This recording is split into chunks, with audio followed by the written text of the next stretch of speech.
जय हिंद। आज के विषय में समझेंगे पप्पू यानी राहुल गांधी के अतिरिक्त कई ऐसे दिग्गज नेता और उनके दलों को मिला देने के बाद बनके तैयार इंडिया गठबंधन की बैठक की जा रही है आज मुंबई में।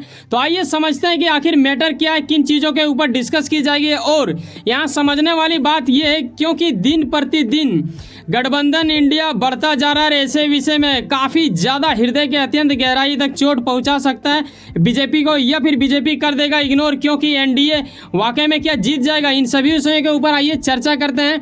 ये तीसरा बैठक है और इस बैठक को कैसे डील किया जाएगा, किन विषयों के ऊपर चर्चा होगी, इन सभी विषयों के ऊपर जानेंगे। शिवसेना की ओर से नेतृत्व की जाएगी और यहाँ हमें यह भी समझना पड़ेगा कि वाकई में क्या लगता है कि गठबंधन में कुछ इस बार बड़ा कांड होने वाला है क्या, और यहाँ क्यों नाराबाजी थोड़ा बदलता दिख रहा है। इनका थीम लाइन आप देखो, पहले आपने देखा होगा और जाना होगा कि राहुल ने शुरू किया था भारत जोड़ो यात्रा। अब हमें लग रहा है कि कहीं ना कहीं मिलता जुलता शब्द दिखने को दिख रहा है। यहाँ लिखा हुआ ये आ रहा है थीम लाइन में कि जुड़ेगा भारत जीतेगा इंडिया। गजब वाली बात है, लेकिन चलो वो अलग बात होता है। आइए स्टेप बाय स्टेप समझते हैं कि आखिर मामला कहाँ से क्या शुरू हुआ है। यहाँ आपने जैसे कि आपको यह पता होगा कि 2 मीटिंग कर ली गई है और ऐसे विषय में ये तीसरा मीटिंग है। तो इसके ऊपर किन चीज़ों के ऊपर चर्चा होगा ये आपके मन में ज़रूर आ रहा होगा कि सर आखिर मुंबई में मीटिंग की जा रही है तो किन मुद्दों के ऊपर चर्चा हो रहा है। अभी तो मैंने 2 देख चुका हूँ, ऐसा आपके मन में शायद आ रहा होगा। यकीनन मैं बताऊँगा। जैसे कि आपने पहला देखा होगा कि पटना में हुआ, ठीक है।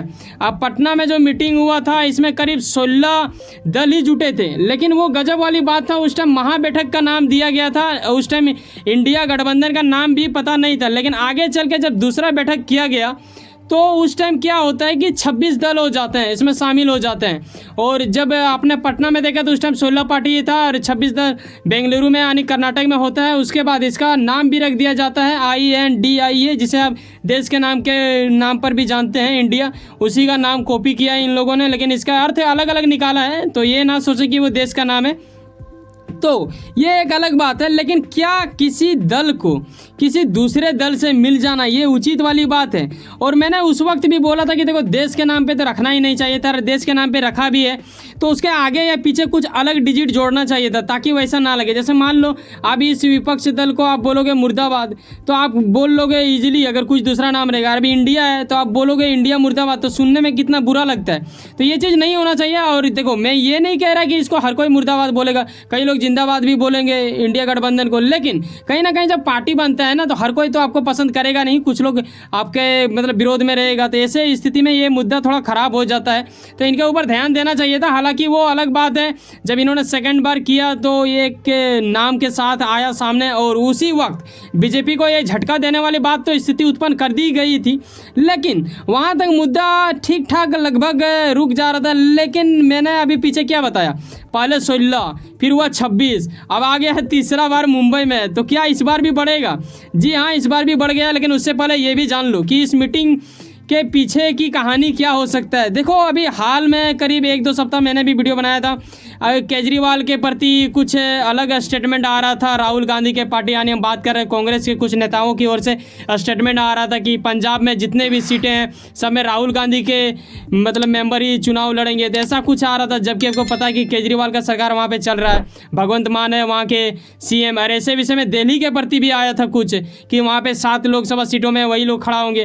तो ये थोड़ा सा विचलित कर रहा था लोगों को। और कहीं ना कहीं आप PM पद को भी लेके अगर बात करोगे तो इसके ऊपर भी काफ़ी ज़्यादा डिस्कस और बहस की जा रही है। कई लोगों के मन मटाव चल रहा है, कई सारे नेता मतलब थोड़ा देखो यार अजीब तो लगेगा ना, क्योंकि आपने गठबंधन बना लिया।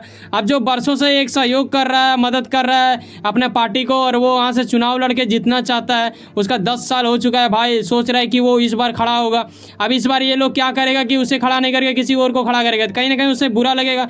और ऐसे ही स्थिति में क्या होगा कि कई लोग आपको इस बार 2024 में एक अलग अद्भुत चीज़ देखने को मिलेगा कि निर्दलीय बहुत लोग खड़े हो जाएंगे, ठीक है। और कई सारे ऐसे लोग जो नया नया बनाना चाहते थे पार्टी या फिर ऐसा सोचे होंगे, उन लोग को बनाने की ज़रूरत ही नहीं है, वो डायरेक्टली खड़ा हो जाएंगे। क्योंकि इधर से एक बीजेपी का रहेगा मेंबर और उधर से वो लोग तो ज़्यादातर खड़ा होगा नहीं, एक मेंबर को वो लोग खड़ा करेगा सब लोग मिल के।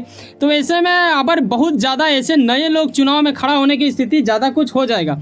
लेकिन कहीं ना कहीं हमें मुद्दा से भटकना नहीं है, क्योंकि हमें यह भी जानना है कि इस बार मुंबई में जो बैठक हो रहा है उसमें क्या हो रहा है। देखो, शुरुआती दौर पे ही इन लोगों ने बोल दिया कि भाई साहब 26 था पहले, ठीक है, सेकंड बैठक में हो चुका था, इस बार 28, तो 2 पार्टी दल अभी भी बढ़ गया। आपको समझ में आ गया। 62 लीडर आएंगे यहाँ पे, करीब 62 नेता यहाँ पे मौजूद हो सकते हैं। ऐसे विषय में बात किया जाएगा और शिवसेना के अंतर्गत इसको मतलब क्या बोलोगे, एक प्रकार से मेजबानी की जाएगी और ये काफ़ी अद्भुत दृश्य देखने को मिलेगा। यहाँ आप देखते हो कुछ इस प्रकार के दिग्गज नेता लोग आएंगे और साथ में आपको यह भी समझना पड़ेगा कि ये मुंबई में हो रहा है। ऐसे में कुछ सीटों का जिक्र किया गया, ये स्टेटमेंट के जरिए सूत्रों के अनुसार पता चला है कि 450 सीटों में ना इन लोग थोड़ा सा अपना चिन्हित किया है। लेकिन साथ में यह भी समझो कि उड़ीसा का हम बात करें या फिर तेलंगाना का बात करें या फिर आंध्र प्रदेश का, इन तीनों राज्य से कोई वैसा प्रमुख पार्टी एनडीए को तो नहीं बोलेंगे कि उसी में है, लेकिन ये भी ज़रूर बोलना चाहेंगे कि इंडिया जो गठबंधन बनाया है उसमें ये लोग शामिल नहीं हुए। तो कहीं ना कहीं इन लोगों से कहीं ना कहीं इनका छूट जा रहा है। तो कहीं ना कहीं उतना तो पकड़ नहीं बन रहा है, इतना तो आप अंदाज़ा लगा ही सकते हो। ऐसे विषय में क्या लगता है कि नीतीश कुमार, जिसके मन में काफ़ी ज़्यादा भाई साहब ये मतलब क्या बोल रहे हैं, इसमें काफ़ी ज़्यादा ये मनोस्थिति में अपना हलचल मचाता रहता है कि किसी भी प्रकार करके इनको पीएम वाला पद मिलने की स्थिति उत्पन्न हो जाए, लेकिन ऐसा कुछ हुआ नहीं है। और आपको पता होगा जब सेकंड कर्नाटक में जब हो रहा था मीटिंग ना, तो इन लोग प्रेस कॉन्फ्रेंस से पहले ही निकल दिए थे, ये और ये लालू जी। और लालू जी इस बार आ चुके हैं। अब सवाल ये है कि उस वक्त बीजेपी वाले कई नेता को लग रहा होगा कि ये लोग फूट रहा होगा। उस टाइम मैंने जब वीडियो बनाया था तो मैंने बोला था कि अगर नीतीश कुमार बीजेपी में आके अगर मिल जाता है तो चौंकिएगा नहीं, क्योंकि ऐसा कुछ संभावना जताया जा रहा था। कई ऐसे लोग जो इनके बारे जानकार रखते हैं उनका कहना है कि वैसा होने की स्थिति हो सकता है, क्योंकि नीतीश कुमार कहीं एक जगह टिकाव नहीं रखता। उनका हिस्ट्री जब आप देखोगे तो हमेशा इधर उधर होता रहता है। तो यही वजह है कि कहीं ना कहीं ऐसा भी उम्मीद देखने को नज़र आ रहा है। सवाल ये है कि राहुल गांधी क्या वाकई में यहाँ क्या करने वाले हैं और इसके अतिरिक्त किन चीज़ों के ऊपर डिस्कस किया जाएगा, ये भी आइए समझते हैं। देखो, आज आप बीजेपी को कैसे पहचानते हो? कमल छाप के नाम से जानते हो। उसी प्रकार कांग्रेस को आप हाथ छाप से जानते हो। झाड़ू वाला पार्टी, यानी हम बात करें आम आदमी पार्टी को, आप झाड़ू से पहचानते हो। तो कहीं ना कहीं गठबंधन बना देने से सिर्फ नहीं होगा, इसके लिए कुछ एक लोगो चाहिए। तो यही वजह है कि इस बार कुछ ऐसा देखने को मिल सकता है जहां आपको कुछ ऐसा 5 अतिरिक्त चीज़ों के बारे में हम डिस्कस करेंगे, जिसके बारे शायद ऐसा आ सकता है। ऐसा सूत्रों के अनुसार और जो जानकार व्यक्ति है उनका कहना है कि ना ये चीज़ आप भी अंदाज़ा लगा के समझ सकते हो। पहली बात तो लोगो होना ही चाहिए। आप किसी भी चीज़ को एडवर्टाइजमेंट करोगे, और बहुत ज़्यादा नज़दीक आ चुके हैं हम लोग 2024 के, और नेता के लिए ये एक बड़ा त्यौहार माना जाता है, ठीक है, देश के लिए भी एक त्यौहार है। चुनाव को हल्के में मत लेना भाई साहब। ऐसे में लोगो तो पहली बात हो गया, फर्स्ट नंबर। सेकंड में अगर आप देखना चाहो तो ये होगा गठबंधन का झंडा। बिना झंडा का ये सब हो नहीं सकता। हालांकि जब लोगो बन जाएगा तो लोगो को ही उतार दिया जाएगा कुछ कलर में, फिर हो जाएगा, उसके बाद बस वो झंडा बन के तैयार हो जाएगा। ऐसे में गठबंधन को कौन ये संयोजक करेंगे ये भी जानने वाली बात होगा, ठीक है। और अतिरिक्त चीज़, कमेटी को कौन नियंत्रण करेंगे, कौन नेता होंगे, कहाँ किनका कितना सीट में कौन पार्टी वाला चुनाव लड़ेगा, क्योंकि इन लोगों का कहना क्या है कि एक ही मेंबर वहाँ चुनाव लड़ेगा ताकि बीजेपी को हरा सकें। क्योंकि होता क्या था, जब ये लोग अभी कितना हो गया, अभी 28 बोल रहे हैं ना भाई साहब, तो ऐसे देखो ये 28 टीम हो गया एक तरफ, और इधर बीजेपी रहता था एक तरफ, ये उतारेगा एक इधर और बीजेपी भी एक, तो एक एक हो जाएगा, तो 2 ही मतलब लड़ेगा, एक जीतेगा और ज़्यादा हराने में। देखो पहले क्या होता था, जब ऐसे अतिरिक्त ऐसे भाग हुआ करता था, अलग अलग पार्टियों में बटा हुआ रहता था, हर कोई अपना अपना टीम उतारता था। ऐसे में क्या था, बीजेपी मात्र 30% से लेकर 40% तक ही वोट लाता था, उसके बावजूद भी वो बहुमत कहलाता था। क्योंकि इन लोगों का किसी का 11%, तो किसी का 15%, तो किसी का 7%, किसी का 6, किसी का 5, किसी का 4, ऐसे करके परसेंटेज में बढ़ जाता था और ये लोग हार जाते थे। जब ये लोग सब मिल जाएंगे तो कहीं ना कहीं 60%, लगभग 60 से लेकर 70% ये लोग ऑन करने लगेंगे। और ऐसे विषय में यही षड्यंत्र है इनका, और इस विषय को लेके ये लोग बहुमत अपना इकट्ठा करना चाहते हैं, बीजेपी को उखाड़ फेंकना चाहते हैं। लेकिन कहीं ना कहीं बीजेपी भी अपना एनडीए को लेके काफ़ी ज़्यादा उत्साहित है, और वो भी अपना जिद्दोजहद प्रयास और काफ़ी ज़्यादा प्रचार प्रसार कर रहा है। देखने वाली बात होगा कि कौन जीतता है। हालांकि मुंबई की जो बैठक है ये होगा अभी बीते एक दिन पहले, 31 से 1 तारीख, यानी आज तक, ये शाम तक एक कुछ अलग रिपोर्ट भी आ सकता है, या फिर कल सुबह तक तो यकीनन आ जाएगा। लोगों के बारे डिस्कस हुआ कि नहीं हुआ इसके बारे में पता चलेगा, क्योंकि अभी इसका चल ही रहा है। शाम में इन्होंने कहा कि स्टेटमेंट के जरिए बताया जाएगा, तो वैसा कुछ आता है तो मैं यकीनन आपको वीडियो बना के नेक्स्ट वीडियो में बताऊँगा।